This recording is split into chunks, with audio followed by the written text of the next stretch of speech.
En 5 minutes top chrono, je t'explique comment tu peux gagner de l'argent grâce au trading de crypto-monnaie. Alors, ce qui est magnifique avec mes vidéos, c'est que je commence à partir du niveau débutant. Donc, même si tu n'y connais rien du tout, tu n'as jamais entendu parler des crypto-monnaies, tu vas tout comprendre dans cette vidéo. Et aussi, les experts, je vais essayer de balancer, ok?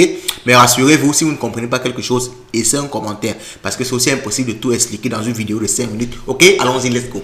Alors, on commence avec le prix de Bitcoin qui est aux alentours de 69 400 $.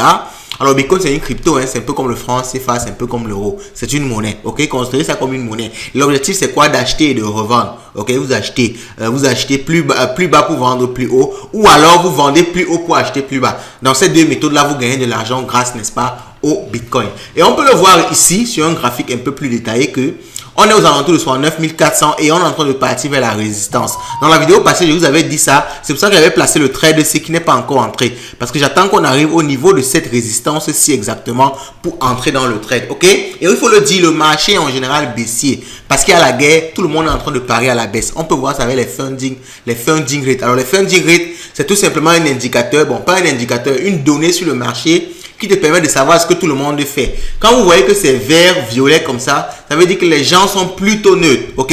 Vous voyez sur le vert, violet, c'est un peu neutre. Donc, il n'y a pas trop de personnes qui parient à la baisse, il n'y a pas trop de personnes qui parient à la hausse. Donc, quand c'est comme ça veut dire qu'en général, les deux mouvements sont possibles. Parce que lorsqu'il y a trop de personnes qui parient à la hausse, en général, on va chuter. Et quand trop de personnes parient à la baisse, en général, on explose. Parce que tout le monde ne peut pas gagner sur les marchés. Ok? C'est toujours les gros qui gagnent et les petits qui perdent. Donc, ce que tout le monde fait en général, le marché fait l'inverse pour que ceux qui ont raison, ceux qui sont les gros, ceux qui ont l'expérience, le professionnalisme gagnent. Pendant que les amateurs qui ne connaissent rien, eux, ils viennent perdre de l'argent sur les marchés. Ok?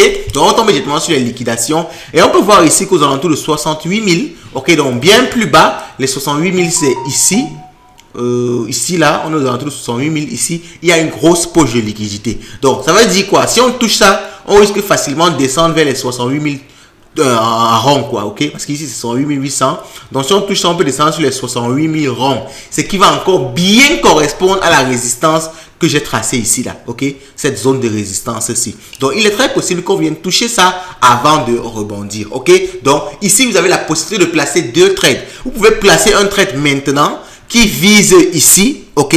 Qui vise ici un short, qui vise ici ce plus bas-ci là, de façon à ce que dès qu'on prend la liquidité ici, vous sortez. Lorsqu'on prend la liquidité qui est au 68 800 ici, vous sortez du trade et maintenant vous attendez plutôt vous replacer en long, ok?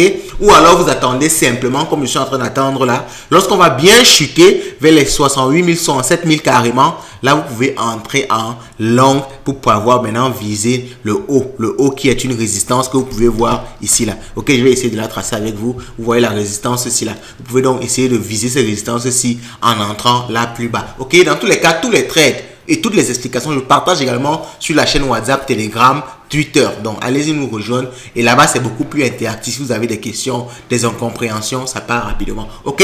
Alors, l'objectif, c'est quoi? Pour ceux qui ne comprennent rien à ce que je viens de dire là, c'est très simple. Si j'entre ici, OK? C'est-à-dire que si j'entre, ça veut dire quoi? Je vais mettre mon argent à ce prix-ci. Je vais acheter du Bitcoin à ce prix-ci. Si on monte là, ça veut dire quoi? Ce que j'ai acheté a beaucoup plus de valeur. Ce qui fait tout simplement que je vais gagner de l'argent. OK? Et maintenant, si j'entre ici et que ça baisse, c'est-à-dire j'ai bien parié à la baisse, quand ça va descendre, effectivement, je vais gagner de l'argent. OK? J'ai essayé de vous expliquer ça vraiment terre à terre. Mais comme je l'ai dit, si vous ne comprenez pas quelque chose, ce sont les questions. On ne peut pas faire la magie pour faire entrer ça dans votre tête. OK?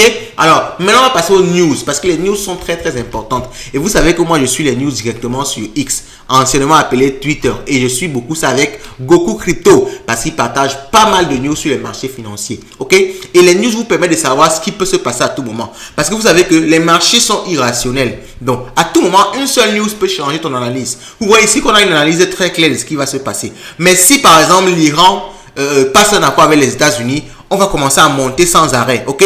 Ou alors, si l'Iran frappe les États-Unis, on va commencer à descendre sans arrêt. Donc, en faisant une analyse technique du marché, il faut toujours mettre à côté les news. Sinon, tu seras surpris et tu vas te dire que mais qu'est-ce qui se passe? Donc, il faut toujours voir les news. Tu essaies d'estimer ce qui peut arriver, ok? Ça te permet de mieux savoir ce qui va se passer sur les marchés. Ok, on voit quelques news là et pour voir toutes les news, vous-même vous allez sur X. Nvidia fait face à un recours collectif concernant des revenus présumés cachés de vente de CPU de minage. Ok, vous savez qu'on utilise les cartes graphiques de Nvidia beaucoup pour le minage. Et Emmanuel Macron prononcera un discours à la Paris Blockchain. Vous voyez comment la crypto est en train de prendre les devants. un président de la République de France, qui est un costaud État, va prononcer un discours en rapport avec les cryptos. Et ici en Afrique, quand tu fais les cryptos, on te dit que non, c'est l'arnaque, tu ne connais pas ce que... Je ne parle même plus. Ok, on continue. Il y a Cycle qui est la société qui a l'USDC, qui débloque un wallet USDC après que un enquêteur ait dénoncé ça sur que c'est une liste noire bâclée. Bon, ça c'est un peu technique, hein. Cycle, c'est eux qui émettent le dollar et ils ont en fait l'obligation de bloquer, de geler des fonds lorsqu'ils voient des activités suspectes. Alors ils ont gelé comme ça 16 wallets et après on a constaté qu'en fait ces wallets là n'avaient pas vraiment de problème. Donc ils ont commencé à l'aide de geler. Ok, bon, on tombe donc sur mon trade du jour. Mon trade du jour, je vous ai expliqué ça au début de la vidéo. Normalement je fais ça à la fin, mais je vous ai expliqué ça au début de la vidéo. Donc il y a deux trades possibles. Vous voyez que le trade ci que j'avais pris, je l'ai fermé un peu avant à cause des news par rapport à l'Iran et les États-Unis. Je l'avais fermé un peu avant, mais vous voyez que finalement c'était en train de partir atteindre ma target. Ok, donc là c'est le prochain trade que je vais prendre. Mais comme je vous ai dit, si vous êtes trop pressé, il y a un autre trade à prendre ici, mais un trade risqué. Ok, à prendre ici en visant les 68 000, en visant le bas de cette résistance aussi là. Et après quand on touche le bas, vous pouvez maintenant chercher à prendre mon trade ici qui est là en attente. Ok, donc les gars, dites-moi ce que vous pensez de tout ça en commentaire tranquillement et on se dit à la prochaine.